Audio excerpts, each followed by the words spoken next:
وبعدين في حاجه غريبه جدا. نعم. بس الكرة، لا، كرة ايه اللي انت عايز تتكلم عليها؟ الهاند مين؟ انت مش شايف ولا ايه؟ طب يا جماعه في ايه؟ طيب يعني خلاص هو الماتش خلص وعايز خدت بطوله. في بقى محللين ونقاد، لا نقاد ايه؟ اهلي فوق الجميع. طب ماشي يا جماعه، حاضر، ما قلناش حاجه، بشويش بس يعني. حلو وجميل، ان شاء الله خير وكده. تعالوا بقى يوم 25. هنيجي يوم انا هنروح فين يعني؟ ان شاء الله خير. بشويش بس كده انت شفت امبارح وهو شفت امبارح وهو الرقصه بتاع، ايوه يا عم، ما يرقص في ايه؟ مش عايزين دوشه بقى، ها؟ حاضر. هنسكت. النادي الاهلي مستمر في الاحتفالات، واحنا لما استمرنا في الاحتفالات قالوا لنا انتوا اوفر. ايه يعني؟ بطوله وخدتوها. الاهلي تحس انه يعني ايه بقى؟ في ايه؟ طب ماشي حاضر، انا قلت احنا خدنا افريقيا، احنا رايحين الانتر كونتيننتال، احنا رايحين بطولة القارة يا عم. اهلا وسهلا. الجمهور اللي يطير نسر في الاستاد يعمل اكتر من كده.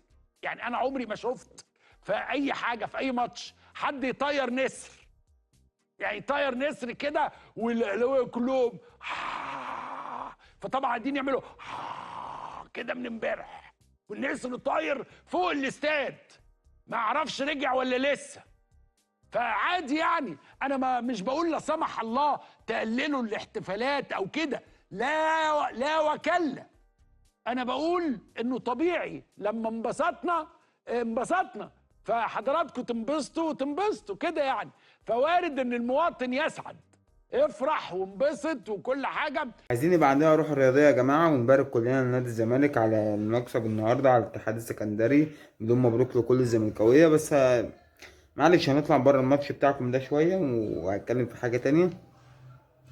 التريقة اللي بزيادة قوي على تيفو النادي الأهلي في ماتش الترجي.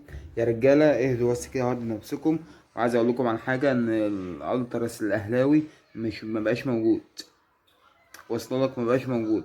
فطبيعي جدا نشوف تيفو للزمالك زي الزفت، كابتن ماجد وبتاع وحركات كده من انت فاهمني، حاجة مش حلوة. وطبيعي برضو احنا نشوف، مش هنكر تيفو للنادي الأهلي أونطة برضو، أونطة برضو. ف عادي، ما هو أصل التنظيم بتاع الجماهير والدخلات بتاعت زمان والحاجات الحلوة كلنا عارفين السبب عدم وجودها دلوقتي ايه. فمش عايزين ايه ندوس على الحتة دي قوي، علشان خاطر كلها شبه بعضيها يا صاحبي.